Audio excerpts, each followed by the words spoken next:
माननीय सदस्य जयराम महतो जी। धन्यवाद अध्यक्ष महोदय। शिक्षा के लिए लगभग 12% का बजट प्रावधान किया गया है, जो कि सराहनीय है। लेकिन अध्यक्ष महोदय, मेरा मानना है कि चाहे बजट 12% हो या 24% हो, इतना बड़ा बजट के बाद भी अगर इस राज्य के सरकारी पदाधिकारी, इस राज्य के माननीय विधायक, सांसद अपने बच्चों को सरकारी विद्यालयों में पढ़ाने में अगर अक्षम है, तो मेरे हिसाब से शिक्षा बजट का कोई औचित्य नहीं। अध्यक्ष महोदय, आज से लगभग 10 साल पहले इलाहाबाद हाईकोर्ट ने मंगलवार के दिन एक बहुत बड़ा फैसला सुनाया था। कोर्ट ने कहा था कि यूपी के सभी जनप्रतिनिधियों, सरकारी अफसरों, कर्मचारियों और जजों को अपने बच्चों को सरकारी प्राइमरी स्कूलों में पढ़ाना होगा। ऐसा ही कुछ प्रावधान अगर झारखंड में किया जाए अध्यक्ष महोदय, तो संभवतः इस बजट की सार्थकता भी होगी और संभवतः शिक्षा के क्षेत्र में क्रांतिकारी बदलाव देखने को मिलेगा। अध्यक्ष महोदय, मैं एक आपके माध्यम से सरकार को एक मामला संज्ञान में देना चाहता हूँ। स्कूली शिक्षा एवं साक्षरता विभाग, इसमें 5 इकाई होती है अध्यक्ष महोदय। प्राथमिक निदेशालय, माध्यमिक निदेशालय, जेईपीसी, जैक और जेसीआरटी। अध्यक्ष महोदय, अगर प्राथमिक निदेशालय और माध्यमिक निदेशालय की बात करें, तो उसको संचालन करने के लिए एक एक डायरेक्टर होते हैं, एक एक ज्वाइंट सेक्रेटरी होते हैं, 2 या 3 डिप्टी डायरेक्टर होते हैं, 2 या 3 अंडर सेक्रेटरी होते हैं, 6 या 7 सेक्शन ऑफिसर होते हैं, 8 या 9 असिस्टेंट सेक्शन ऑफिसर होते हैं। यानी कुल मिलाकर 25 पदाधिकारी होते हैं महोदय, जबकि इसका वित्तीय बजट लगभग 100 करोड़ के आसपास होता है। लेकिन अध्यक्ष महोदय, अगर जेईपीसी की बात करें, Jharkhand education project council, Jharkhand शिक्षा परियोजना परिषद, तो इसको संचालन करने के लिए मात्र 2 आपके पदाधिकारी हैं, एक डायरेक्टर है, एक एडमिनिस्ट्रेटिव ऑफिसर है।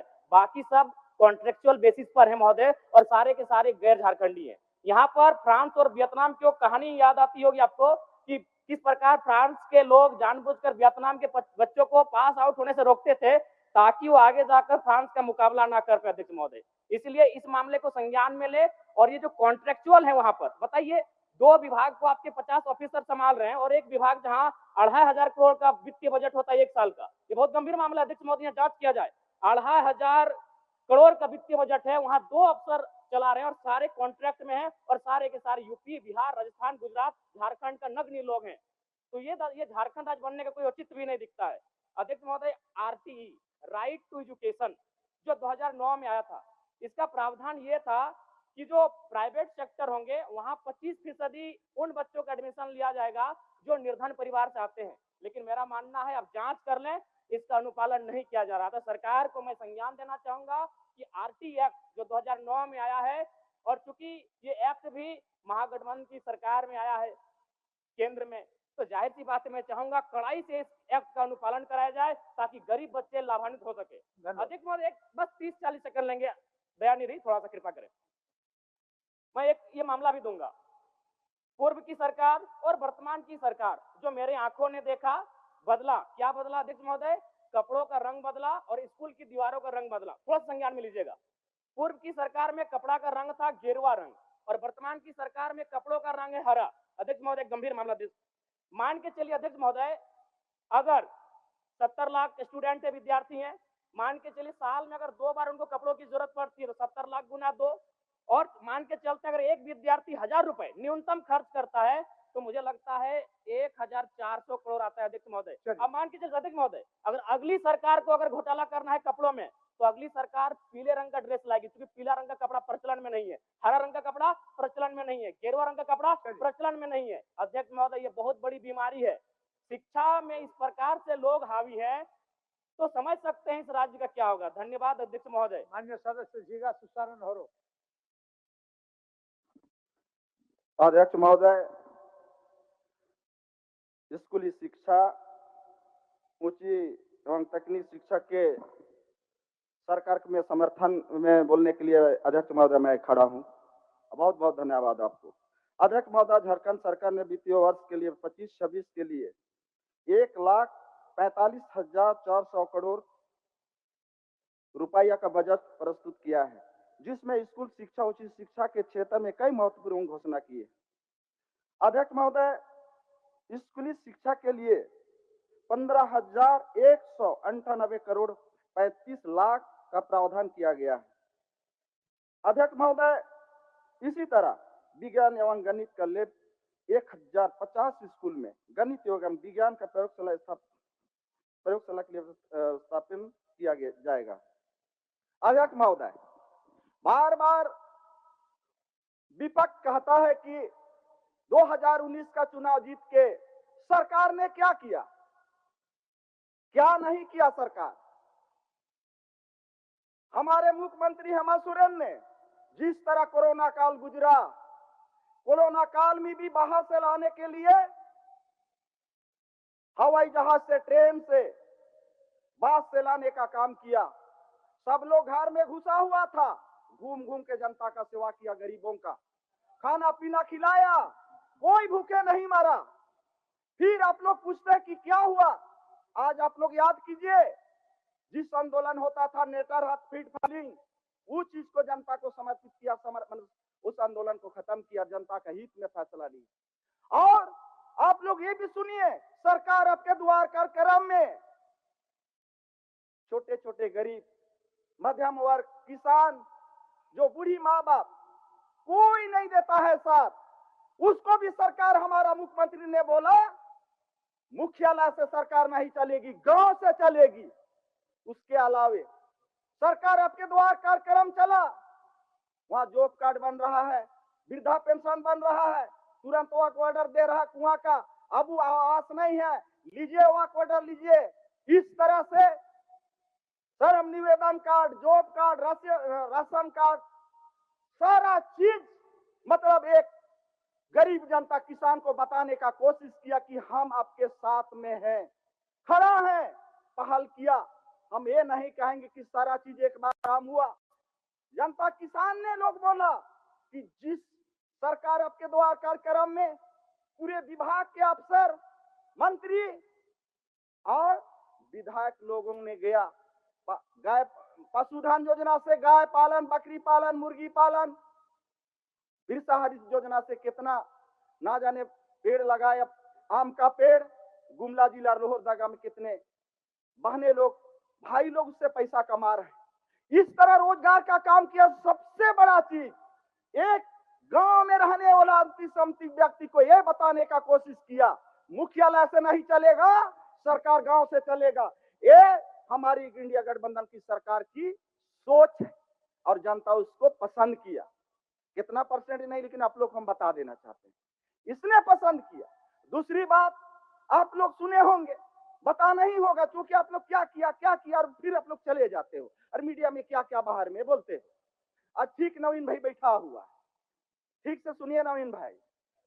और उधर बहुत हमारे सीनियर लीडर, बहुत, जो कि झारखंड राज का उदय हुआ था, उस टाइम हमारे इस देश में बड़े बड़े पूंजीपति लोग घी का जिला जलाए और कुछ गांव के लोग शायद करंज का भी दिया जलाया कि नहीं जलाया, मैं नहीं कह पाता हूं। और उस टाइम इस देश को संवारने का, सजाने का, एक किसी भी बच्चा हो, किसी भी पेड़ हम लोग लगाते हैं तो उसका नेव शुरू में गड़ा जाता है, अगर उसका गड़बड़ हुआ तो आगे भी उसी तरह का चलता है।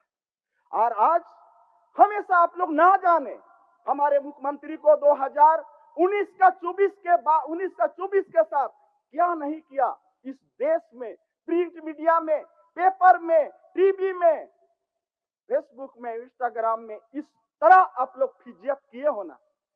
भगवान, सुन के ऐसा लगता था कि इस देश में राजनीति हो रहा है या किसी को आलोचना करके डेमोरलाइज किया जा रहा है। आप लोग से कोई सीखे किसी को कमजोर करना, बदनाम करना और उसको डेमोरलाइज करना, ये आप लोग महारत हासिल किए।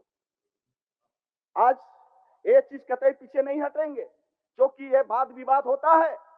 आप लोग बैठिए बैठिए बैठिए बैठिए, आप बीच में मत खड़ा होइए, बैठिए बैठिए ना भाई, बैठिए, आपको बोलने का मौका मिला था। समय उनका समय, बोलिए ना, बोलिए, क्या सपोर्ट कीजिएगा, बैठिए। आज 2019 से 19 से 20 से 24 तक, अब बीच में हमको गड़बड़ा मत दीजिएगा, फिर हम बोल में गड़बड़ा जाते हैं। हम बोल में यही ना गड़बड़ी है आप लोग का, कहां से खड़ा हो जाता है, हम इधर उधर हो गए। आप बताओ, माननीय सदस्य नवीन भाई सुनिए, कान खोल के सुनिए। माननीय सदस्य, कान खोल के आसन की ओर सुनिए मुखातिब होइए, आसन की ओर, आसन की ओर। कि उधर मत देखिए, इधर हमारी सरकार ने किसान का 2 लाख ऋण माफ किया और इधर बैठी हुई ग्रामीण मंत्री और हमारा मुख्यमंत्री को बधाई देना चाहते हैं। उसके अलावे 200 बिजली का यूनिट फ्री किया। मुख्यमंत्री जी सुनो ना भाई, और उसके अलावे ऋण माफ किया। बताइए, जनता यही चाहता है। कोई बिल्डिंग, गांव का किसान सुनो, गांव का किसान गरीब गुरबा गांव में रहने वाला लोग कोई बंगला, कोई बिल्डिंग, कोई रोड के बड़े बड़े चीजों का मांग नहीं रखता है। ये चीज अपना हक और अधिकार गांव के लोग का बात करता है। हमारा हेमंत सोरेन मुख्यमंत्री ने वन पट्टा दिया हो, आप लोग तो वन पट्टा को भी खत्म करने की तैयारी किए थे, जो कि जंगल में नहीं घुस सकता। आदिवासियों को लोग पता है, आदिवासी जब सरूल भी मानता है तो पहान पुजार सरूल का फूल लाता है, वहां का पति लाता है, पूजा पाठ सब चीज उसी में करता है। ये सामाजिक का धारावर है।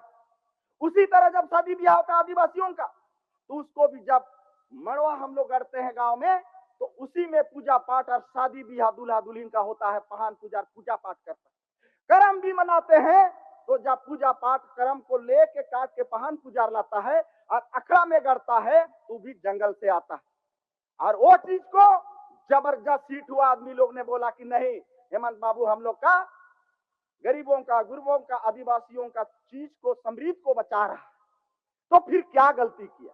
ये चीज में आप लोग कोई, ठीक है पूरे काम एक बार में नहीं होता है। हम लोग, आप लोग को एक उदाहरण हम पूछते हैं, आप मड़ुआ लगाते हो, घोड़ा लगाते हो, गुंदली लगाते हो, उड़द लगाते हो, धान लगाते हो, फिर आप अनेक तरह चीज, क्या सब चीज एक ही बार खेती होता है? कुछ ना कुछ तो भाई सारा खेती नहीं होता है, आधा दूसरे साल में खेती होता है। इसी तरह हेमंत सोरेन ने आप बड़ा चीज का एक ऐसा नेव खड़ा किया है कि आगे जनता का काम होगा। आप लोग घबराइएगा नहीं, वाद विवाद होता है, आप लोग बात रखिए, आलोचना कीजिए, उसका भी एक सीमांकन होता है। आप लोग सुझाव दीजिए। उस वही हमारे सीनियर लीडर बाबूलाल, आदरणीय बाबूलाल मरांडी बोला कि नहीं, पूजा पाठ करते करते रोड में निकल गया दारू हड़िया। तो हमारे मुख्यमंत्री सीएम साहब ने बोला आप अच्छा सुझाव दीजिए, हम लोग ने अमल करेंगे। ये बोला ना भाई, ये चीज कितना अच्छा बोला। ये होता है वार्तालाप। उस दिन नवीन भाई बोल रहा था कि आप गुमान मत रहिएगा, एक कुर्सी किसी का नहीं। हम तो अभी भी बोलते हैं नवीन भाई, ये हमारा आपका कुर्सी भी हमारा नहीं है, ये संविधान का कुर्सी है। आज है, कब नहीं रहेंगे भगवान भी नहीं जानते। तो सीएम को आप क्यों बोले? सीएम को आप लोग आलोचना कीजिएगा। उधर किधर चला गया सीपीसी, वो ऐसा ऐसा हाईटेक वर्ड को कभी किताबों नहीं मिलेगा, वैसा वाला बात को बोलता है।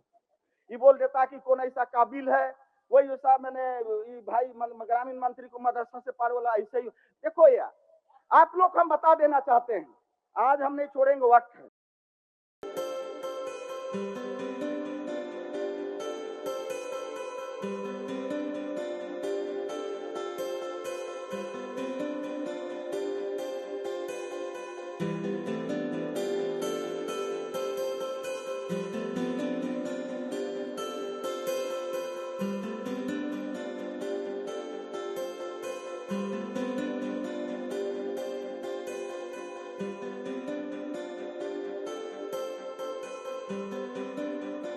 you